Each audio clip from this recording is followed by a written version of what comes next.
하나님 말씀 고린도전서 1장입니다. 고린도전서 1장 10절부터 13절까지 보겠습니다. 고린도전서 1장 10절로 13절.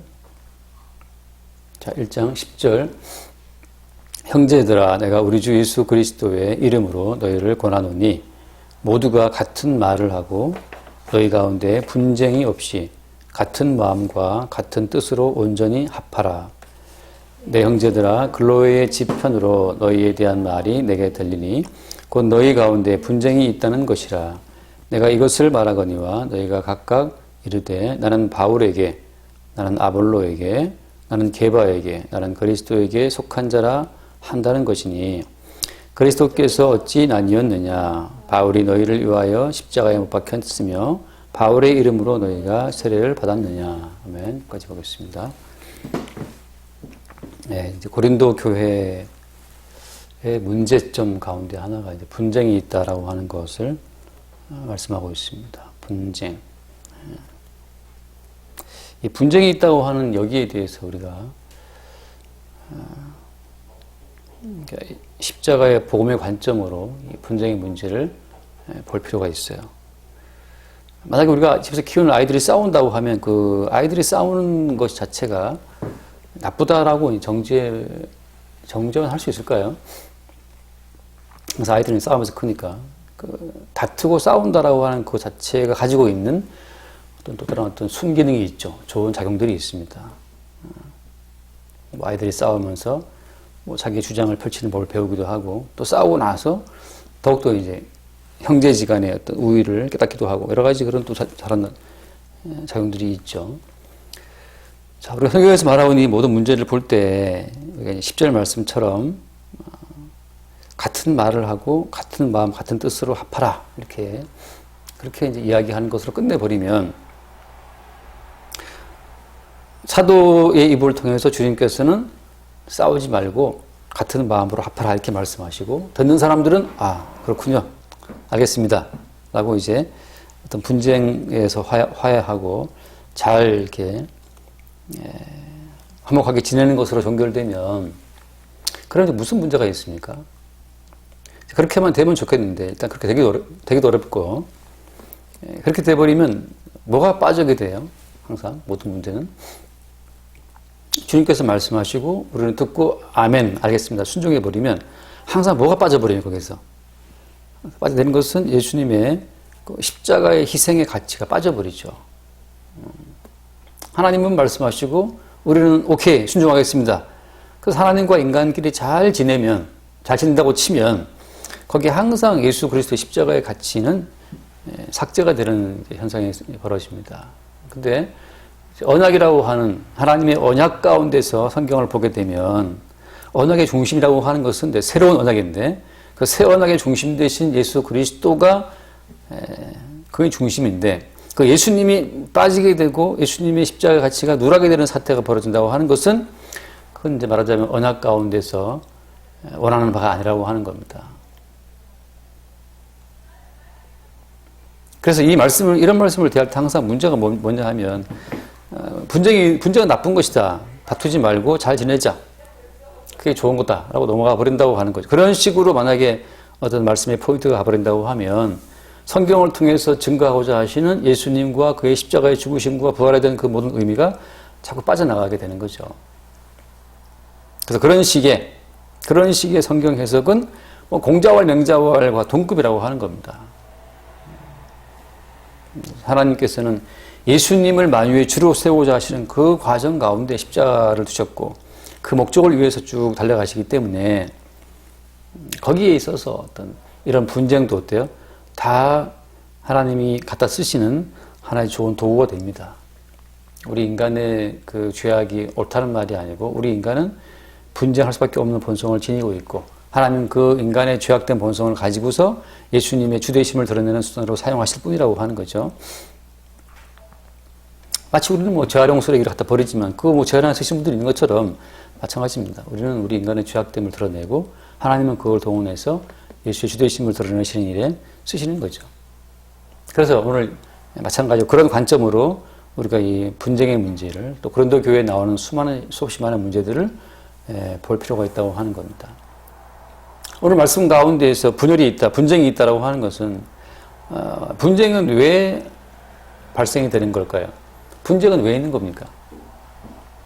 분쟁이 있다고 하는 것은 너와 내가 다른 의견이 있다는 거잖아요. 너와 내가 다른 의견이 있고 내 생각 다르고 네 생각 다르고 내 안목이 다르고 네 안목이 다르고 그 서로 다른 자기의 안목과 의견을 주장할 때 그때 다툼이 생기잖아요. 분쟁이 생기고 그러니까 아무튼 나의 생각과 너의 생각이 살아있다고 하는 거 그 너와 내가 살아있다는 그 살아있음이 충돌을 일으킬 때 그때 이제 분쟁이 생기는 겁니다. 그 분쟁이 좀 더 이제 뭐랄까 조직화되면 그게 당파가 되는 거죠. 당파. 그 내가 갖고 있는 그 생각을 또 정교하게 다듬어서 이론화를 하고 사상 갖추게 되면 그게 하나의 이제 이념이 되는 겁니다. 이념이 되어서 이념을 중심으로 당파가 생기고 또 사람들을 그 이념으로 끌어모으고 그런 분쟁이 심해지면 이제 사람을 죽이기도 하죠. 내 생각 자체가 옳은데 네가 내 생각을 못 받아들이면 너는 죽어야 되겠다라고 이제 죽이기도 하는 그런 사건이 막 벌어지게 되는 거죠. 그래서 이런 분쟁이 많다라고 하는 것은 엄밀히 말하면 그 각자 소소하게 개인의 모든 생각들, 의견들, 그들의 그 많은 그 안목들 자체를 이렇게 통폐합할 수 있는 하나의 권위가 없기 때문이죠. 권위가 다 그만하기 때문에 다툼이 생기는 겁니다. 그 모든 각자의 생각들을 압도하는 하나의 어떤 권위가 등장하게 되면 그 권위 앞에서 모든 분쟁은 사라집니다. 근데 그 압도하는 권위가 없을 때에는 다 각자 의견들이 있어요. 뭐 가정에서는 이제 부모님 말씀이 압도적이잖아요. 그러니까 아이들이 뭐 의견이 많아도 그냥 부모님이 하자 그러면 하는 것처럼 그 부모의 권위라고 하는 것이 뭐 아이들의 수없이 많은 의견들을 때로 듣기도 하지만 때로는 필요에 의해서 잠재우고 하는 방향으로 가는 거죠. 그런 것처럼 어떤 압도적인 권위가 없을 때에는 각자 저마다의 의견들을 막 내세우는 겁니다. 그러니까 사사기에 있는 말씀처럼 그때 이스라엘에 왕이 없으므로 왕이 없다라고 하기 때문에 각자 사람들이 그냥 소견, 보기에 좋은 소견대로 따라 움직이는 거죠. 왕이 없다라고 하는 거, 권위가 없다라고 하는 거, 그 압도적인 권위가 없다고 하는 그것 때문에 분쟁은 생기게 된다고 하는 거예요. 고린도 교회는 바울이 세웠다고 알려져 있죠. 그러니까 말씀 부분 나와 있지만 하여튼 바울이 고린도에서 복음을 처음 전했고 고린도에서 복음을 전한 이후로 이제 거기서 한 1년 6개월인가 머물면서 복음을 전했는데 그래서 그 많은 사람들이 돌아와서 예수를 믿었습니다. 사도행전 18장 말씀 보면 사도행전 18장 보면 뭐 거기서 18장 1절에 보면 나오죠. 1절에 그 후에 바울이 아덴을 떠나 고린도에 이르러 고린도 거기서부터 이제 복음을 전하기 시작하죠. 아골라라 하는 본도에서 난 유대인 한 사람을 만나니 뭐 아골라가 등장하게 되고 또 브리스길라와 함께 이달리아로부터 새로 온지라 바울이 그들에게 가면서 이 브리스길라 아골라가 나오고 뭐 그런 이야기를 쭉 하면서 고린도 교회가 세워지는 배경들이 나옵니다. 그래서 18장 11절 말씀 보면 18장 11절에 1년 6개월을 머물며 그들 가운데 하나님 말씀을 가르치니라. 그래서 사도 바울이 1년 6개월 정도 고린도에 머물면서 회당을 중심으로 복음을 전하고 그래서 거기에 이제 고린도 교회가 세워진 거죠. 뭐 처음부터 굉장히 뭐 핍박도 많았습니다. 아무튼 고린도 지금 말하자면 그 발칸반도 남쪽에 있잖아요. 제가 갔을 때는 고린도 갔을 때에는 고린도 교회 흔적이라고 나무 말하고 있는데 그 흔적 보니까 이렇게 물에 잠겨 있더라고요. 그 고린도의 운하가 유명하죠. 운하가 항구 도시였으니까. 지금은 이제 항구를 팠어요. 그때는 없었지만 에게해와 아드리아해를 동시에 관통할 수 있는 그런 운하를 파서 지금은 뭐 굉장히 많은 배가 많지는 않더라고요. 제가 보니까 배가 왔다 갔다 하는 걸 봤는데 바울이 1년 6개월 동안 머물면서 복음을 전파했기 때문에 고린도 교회에서는 바울의 어떤 권위가 상당했다고 볼 수 있습니다. 근데 바울은 거기에 정주하지 않고 떠났잖아요. 떠났기 때문에 압도적인 권위를 초기에는 행사했을지 모르지만 바울이 떠나간 이후로 또 거기에 또 아볼로가 갔었고 말이죠. 아볼로가 또 말을 잘한다고 알려져 있잖아요. 아볼로가 가서 또 복음을 전하니까 또 아볼로의 어떤 친감을 느끼는 분들이 있었고 또 게바는 베드로를 말하는데 여기 12절 말씀이 오늘 1장 12절에 내가 이것을 말하거니와 너희가 각각 이르되 나는 바울에게, 나는 아볼로에게, 나는 게바에게, 나는 그리스도에게 속했다. 이렇게 말하는 이런 뭐 당파가 있었다고 하는 거죠. 게바는 베드로잖아요. 또 베드로는 이름만으로도 예수님의 수제자라고 하는 그 이름만으로도 예수님을 믿게 되는 사람들 가운데에서 어떤 전설적인 그런 파워를 가지고 있었죠. 고린도 교인들이 베드로를 만난지는 몰랐지만 베드로가 가지고 있는 그 이름의 그 파워만으로도 많은 사람들이 역시 제자는 베드로다 하고 베드로를 이렇게 인정할 만큼 권위가 있는 거죠. 이렇게 고린도 교회에 뭐 설립자 따로 있고 가르치는 자 아볼로가 따로 있었고 전설적인 베드로의 게바의 브랜드 파워가 있었고 뭐 다양히 있었기 때문에 그들 모두를 압도하는 그런 권위가 없었어요. 그래서 뭐 다양한 의견들이 많이 있었고 분쟁이 있었다고 하는 거죠. 자, 이런 상태에서 사도 바울은 지금 뭘 말하고 있는 겁니까? 이런 상태에서 사도 바울은 너희들의 모든 의견을 한 방에 잠재울 수 있는 그 압도적인 권위로서 그런 권위가 무슨 권위냐?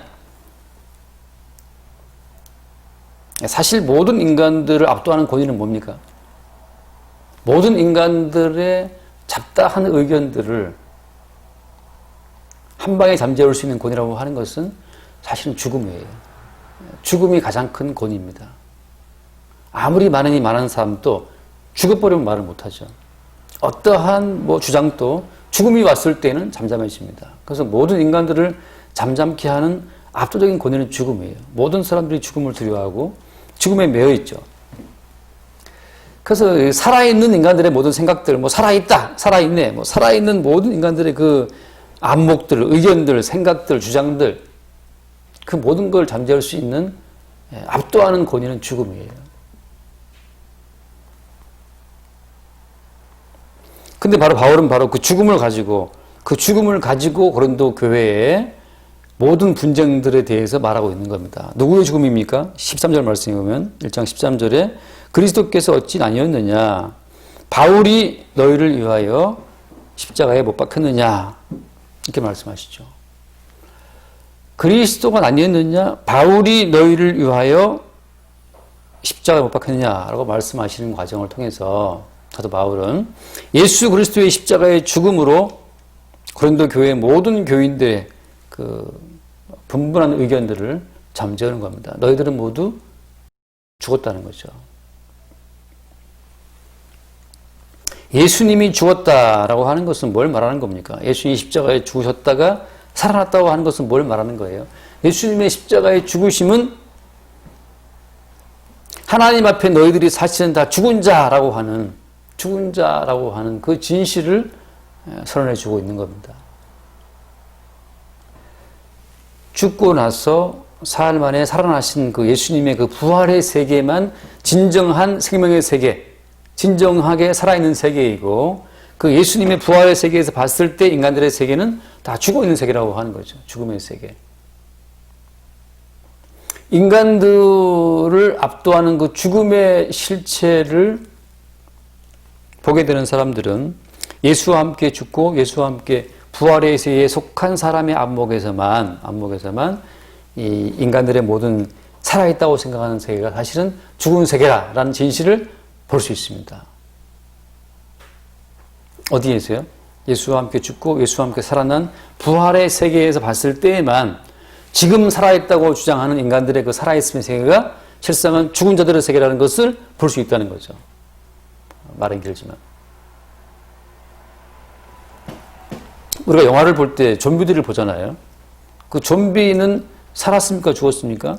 좀비들을 봤을 때 좀비들은 움직이고 약간의 어떤 지능도 있잖아요.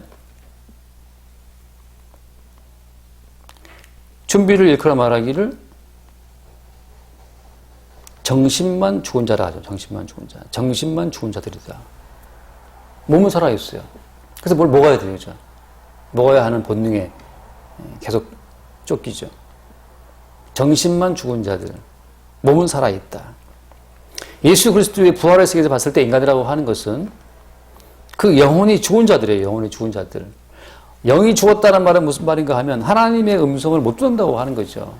들리는 거라고는 인간의 말밖에 없어요. 하나님의 음성이 들리지 않는다는 것이 이제 말하자면 인간이 죽었다라고 하는 증거가 됩니다. 인간들끼리의 세계죠. 산자들의 세계가 들리지 않고, 더 엄밀히 말하면 뭐냐? 더 엄밀히 말하면, 우리는 말한다. 우리는 그 말 하죠. 예수님이 살아있냐? 그 살아계신 예수님 좀 보여달라. 보여달라. 그럼 믿겠다. 살아계신 예수님은 어떻게 살아계신 겁니까? 살아계신 예수님은 우리가 알고 있는 그런 생존 방식으로 살아계신 게 아니에요. 그래서 여러분, 우리가 지금 예수님이 다시 이 땅에 온다 하더라도 우리는 예수님으로 알아볼 수가 없습니다. 좀비들의 어떤 무리 가운데 인간이 투입되면 어때? 인간이 투입되면? 좀비들의 무리 가운데 살아있는 인간이 투입되게 되면 그 좀비들은 그 인간을 잡아먹더니 뭐 잡아서 깨물어서 그냥 결국 같이 동화시켜버리죠. 좀비들의 안목에서 살아있는 인간 자체를 살아있다라고 어떤 그 살아있다는 경계선을 가지고 그 살아있음을 인식할 수 있는 그런 지각이 없어요. 좀비들에게는. 다시 말하면 예수님이 살아계시냐? 좀 보여줘봐. 예수님이 이 땅에 다시 온다 하더라도 인간들에게는 그 예수님이 참된 만유의 주님이라는 사실을 알아볼 수 있는 안목이 있다 없다? 없어요. 없어. 그게 죽어있다는 증거가 되는 겁니다. 예수님이 다시 이 땅에 와도 사람들은 예수를 바라볼 때 그 예수님의 생명의 세계를 감지할 수 없습니다. 인간의 죽은 가운데 빠져있기 때문에. 그래서 마치 그 시대의 사람들이 예수를 보고 얼마나 예수가 무가치해 보였으면 그 살인 강도 바라바를 놓아주고 예수를 죽여라라고 하잖아요. 총독 빌라도가 예수를 놓아줄까? 예수를 사면해 줄까? 마치 광복절 특사처럼 6월절 특사처럼 말이죠. 예수 그리스도를 놔줄까? 예수를 놔줄까? 아니면 살인강 바라바를 놔줄까? 했을 때 백성들이 요구한 게 뭡니까? 바라바를 달라. 예수를 죽이라고 하잖아요. 다시 말해서 부활의 세계가 우리 가운데 온다 하더라도 우리는 그 부활의 세계를 바라바보다도 못한, 살인 강도보다도 못한 무가치한 어떤 세계로 예수의 부활 세계를 취급한다고 하는 거죠. 아무리 가문이슬로 깨어도 그거는 그냥 가문이슬로 만들어내는 허구의 세계입니다. 진짜 부활의 세계는 인간들이 봤을 때 바라바보다도 못한 그런 세계로 취급된 거죠. 그게 복음이라고 하는 거고, 그게 십자가에 죽고 부활하신 예수님의 부활 생명의 세계라고 하는 겁니다. 사람들이 교회를 나온다? 그거 왜 나옵니까? 건축자들의 버린 돌이라는 표현이 나오잖아요. 시편에. 사람들은 예수를 볼 때 건축자들이 버린 돌처럼 취급해요. 왜냐하면 자기의 삶을 구성하는 데 있어서, 그 살았다고 생각하는 자기의 인생을 구성하는 데 있어서 예수님은 아무짝에 쓸모가 없습니다. 그게 예수님의 부활 세계예요. 예수님의 부활의 세계는 건축자들이 자기의 집을 지을 때 쓸모없냐고 버려버리는 돌처럼 예수 그리스도와 그의 생명의 세계는 아무짝에 쓸모가 없다고 하는 겁니다. 쓸모가 없어요. 사람들이 예수를 버리는 것 자체는 이상한 일이 아닙니다. 그들은 다 좀비화됐기 때문에. 마찬가지죠. 교회를 출입하는 사람들, 과연 그들의 삶에 예수가 가치가 있을까요?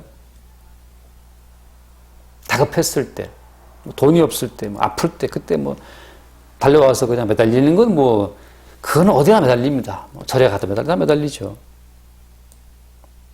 그들의 인생을 구성할 때, 그들의 행복한 인생을 만들어 갈 때, 추석이다, 설이다, 행복한 인생을 만들어 갈 때, 그들 인생을 구성하는 그 요소 가운데 예수님은 건축자들이 버린 돌처럼 취급받게 된다고 하는 거죠. 그러니까 항상 예수님께서는 이 땅에 왔을 때, 그 사람들에게 멸시받고 무시받고 십자가에 내버린 당에 죽임 당한 것처럼 지금 또 예수님과 그의 세계는 그러하다고 하는 거죠. 인간에게는 지금 내가 살아있는 나의 살아있음이 너무나 분명하고 지금 나의 살아있음이 너무나 소중하기 때문에 지금 나의 살아있음을 부정할 수가 없어요. 그래서 그 자기의 살아있음을 붙잡고 그냥 평생을 살아가는 겁니다. 그걸 다른 말로 뭐라고 표현합니까? 그냥 죽기가 무서워서 일생이면 종로를 타는 거죠. 살기 위해서. 그럼 크리스찬은 안 죽느냐? 매 한 가지 죽어요. 죽는데 성도와 다른 이들과의 죽음의 차이점은 뭐냐? 성도는 예수 그리스도의 죽음을 통해서 이미 자기의 죽음을 미리 본다는 점에서 예수님의 죽음이라고 하는 그 압도적인 어떤 권위 앞에 자기도 죽었다는 사실을 함께 알게 되는 사람들이 성도죠. 장차 받게 될 죽음을 미리 예수와 함께 희말려서 주와 함께 죽은 자들이 주와 함께 살아나서 부활 생명의 세계에 속해서 세상을 보니까 이게 다 좀비들이네. 다 좀비들이 다 살아있다고 착각하고 움직이고 있는 거예요. 좀비들이. 다 좀비들이 뭐 나는 바울에게 속했다. 아볼로에게 속했다. 나는 게바에게 속했다라고 돌고 있는 거죠. 다 좀비들이. 그래서 이 분쟁 없이 화평하라는 이 말씀은 누가 이루느냐. 오늘 그 10절 말씀에 10절 말씀. 형제들아 내가 우리 주 예수 그리스도의 이름으로 너희를 권하노니 모두가 같은 말을 하고 너희 가운데 분쟁이 없이 같은 마음과 같은 뜻으로 온전히 합하라. 이 말씀은 누가 이루느냐. 바울에게 속했다, 게바에게 속했다라고 떠들고 있는 그 모든 떠듬 자체가 죽은 자, 좀비들의 아우성이라는 사실을 보게 되는 사람만이 예수님의 십자가의 죽음에 같이 함몰되어서 나는 이미 죽은 자구나. 자기의 죽어있음을 알고 예수와 함께 살아있는 예수님만이 살아있다고 하는 그 예수님의 살아있음의 생에 합류된 사람만 비로소 자기의 입을 다물 수 있습니다. 그래서 바울처럼 말할 수 있죠. 13절에 십자가에 너희를 위하여 십자가 못 박힌 자가 누구냐 말이죠. 누구냐. 예수께서 우리를 위하여 십자가 못 박혔다는 사실을 보게 되는 그 사람이 비로소 입을 다물어요. 입을 다물 수 있어요. 나는 죽은 자구나라고 하는 거예요. 예수와 함께 십자가에 죽은 자만이 절로 그냥 그 가운데 이 말씀 자체가 성취가 되는 거죠. 성취가. 죽은 자가 무슨 말을 하겠습니까? 죽은 자는 말이 없죠. 죽은 자는 말이 없어요. 나는 바울에게 속해 그 죽은 자는 말이 없어요. 한 말, 난 죽었다 말. 예수와 함께 죽었다. 그러니까 예수와 함께 죽었다라고 하는 그것으로 모든 분쟁은 다툼은 끝나는 겁니다. 살아있기 때문에 말이 많은 거죠. 살아있기 때문에. 살아있기 때문에 죽기를 무서워해서 종로로 하는 거죠. 살아있기 때문에 뭔가를 주장하고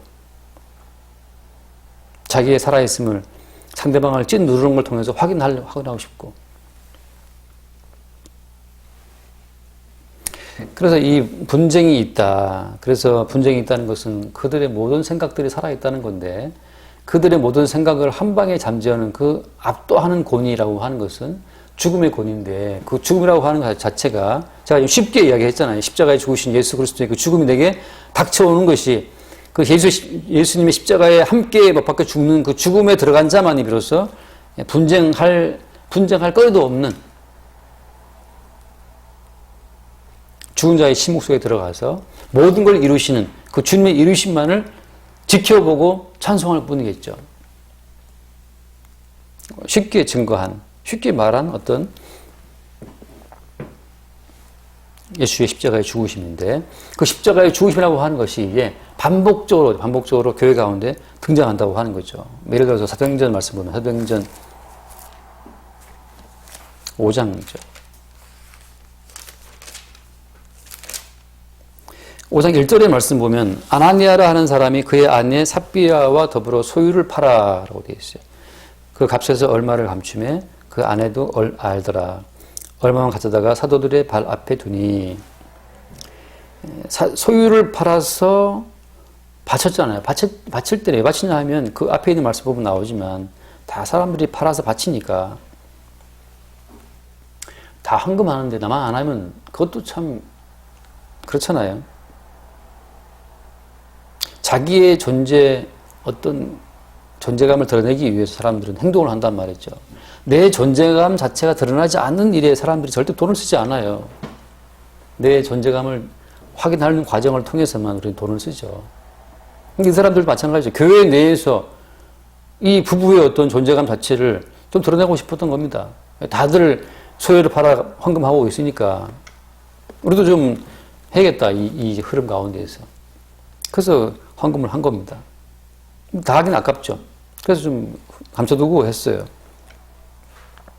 그 자기 자신의 어떤 존재감, 자기의 그 의로움을 교회 가운데서 드러내려고 할 때, 바로 그 자기의 존재감과 자기 존재의 그 어떤 의로움을 드러내려고 하는 그 자체가 정결한 교회를 물들이는 오염된 행위라고 하는 겁니다.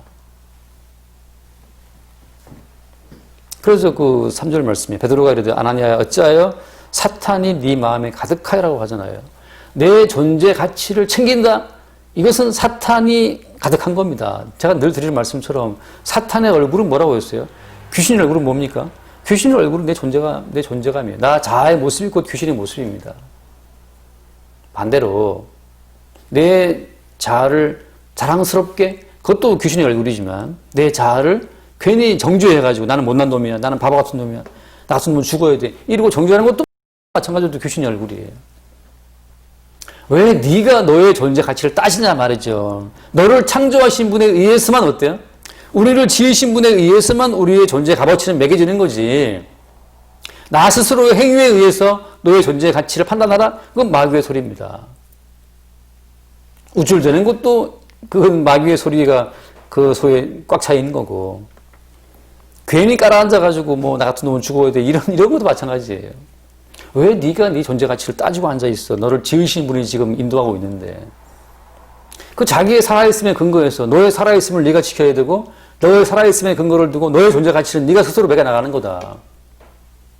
그게 현대가 아니죠. 이때부터 뭐 쫙 퍼져 있어요. 근데 교회는 뭐, 교회는 예수 그리스도의 가치만 존중받는 곳입니다. 베드로가 어떤 사람이에요? 지금 성령 충만해 있는 상태인데, 왜 사탄이 가득해서, 니만 가득해서 성령을 속이고 땅판값 얼마나 감췄냐 말이죠.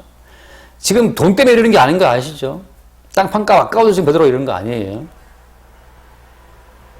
그 땅판값을 받침으로 말미암아서 자기의 존재 가치를, 존재감을 챙기려고 하는 그 사탄의 그 의도, 정결한 교회를 인간의 가치로, 인간의 의로움으로 물들이려고 하는 사탄의 그 작태를 지금 미리 간파해서 거기에 두고 말하고 있는 겁니다. 그래서 4절 말씀에 땅이 그대로 있을 때에는 네 땅이 아니며 판 후에도 네 마음대로 할 수가 없더냐. 어찌하여 이 일을 내 마음에 두었느냐. 사람에게 거짓말한 것이 아니고 하나님께로다. 아나니아가 이 말을 듣고 엎드러져 혼이 떠나니 이 일을 듣는 사람이 다 크게 두려워하더라. 젊은 사람들이 일어나 시신을 싸서 메고 나가 장사하니라. 땅 팔아서 헌금 바치고 죽은 거죠. 땅인지 뭔지 모르겠지만 소유를 팔았다 하니까 혼이 떠났어요. 그 사람답게 했었던 그 혼이 떠나간 거죠. 이 죽음이 지금 뭘 보여주고 있는 거예요? 죽음. 압도하는 죽음이에요. 죽음이 그 사람을 압도해버리면 거짓말을 할 수도 없고 속일 수도 없고 뭘 아무것도 할 수가 없어요. 그냥 죽음이 그를 압도해버리면 혼이 떠나버리는 겁니다. 혼이 떠나버리는. 여기서 또 우리가 미리 앞서 나가서 또 아나니아가 지옥 같다 생각하면 안 됩니다.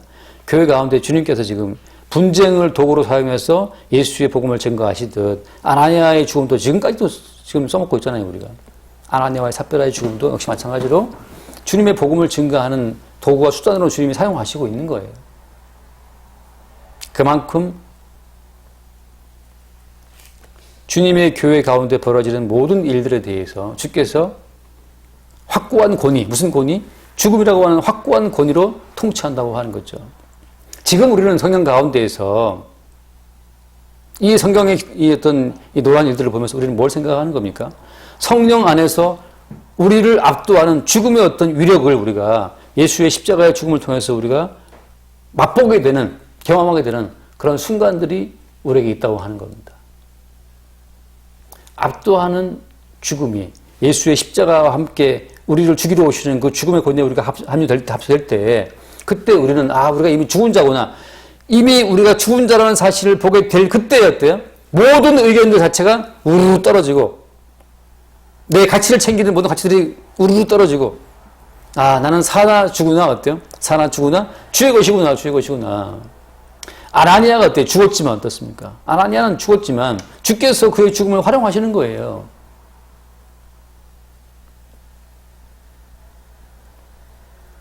그렇게 예수의 십자가의 죽음에 성령으로 말미암아 합류가 되어서 나의 죽음을 확인하게 되는 그 시점에 그 시점에 비로소 오늘 본문 10절 말씀처럼 같은 마음과 같은 뜻으로 온전히 합하라는 말씀이 우리 가운데 이루어지는 겁니다. 내가 누구를 판단할 일도 없고 내가 따로 주장할 것도 없어요. 왜?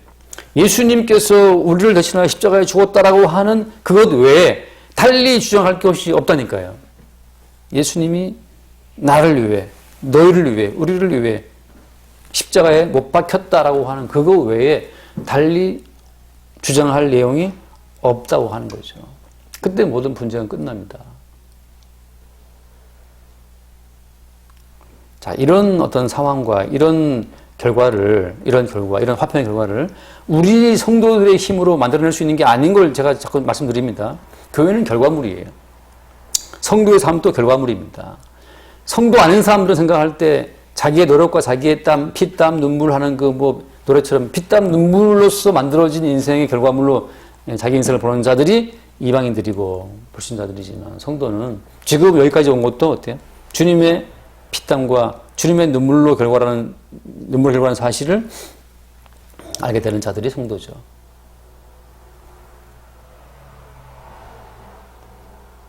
그래서 이 모든 분쟁 자체를 멈추게 되는 것도 마찬가지지만 우리와 함께 하시는 주님의 역사에 의해서만 분쟁이 없이 같은 마음, 같은 뜻으로 합할 수 있는 그 상황이 발생이 되는 겁니다.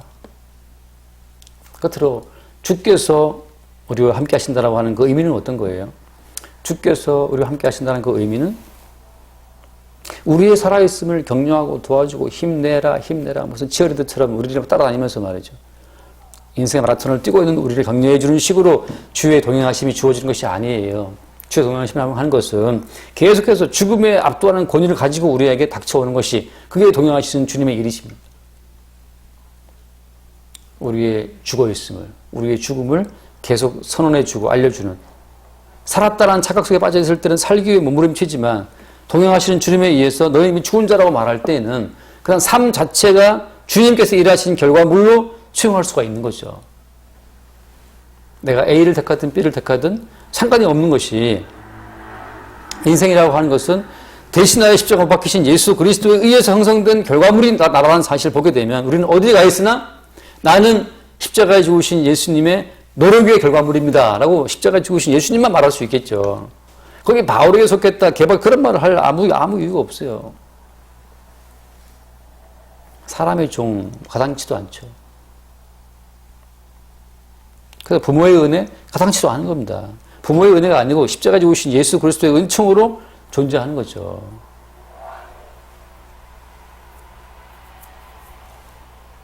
목사님의 은혜 개뿔 아무것도 아닙니다.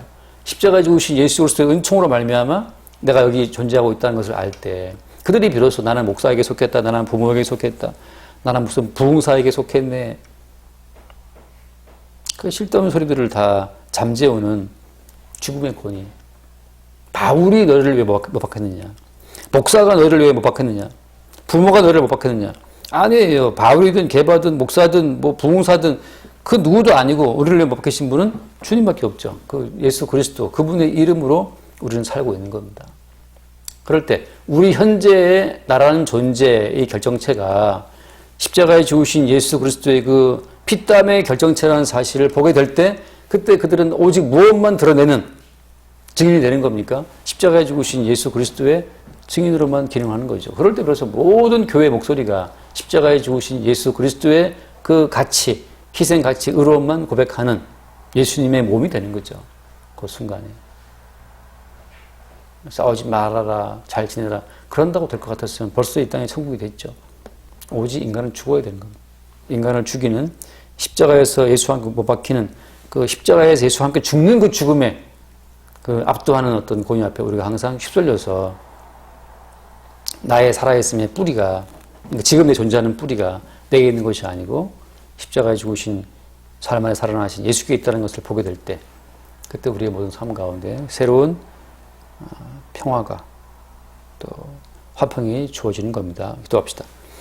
존귀하신 주님, 각자 스스로 살아있다고 생각하는 그 허상 때문에 우리의 의견과 주장이 있고 다툼과 분쟁이 벌어집니다.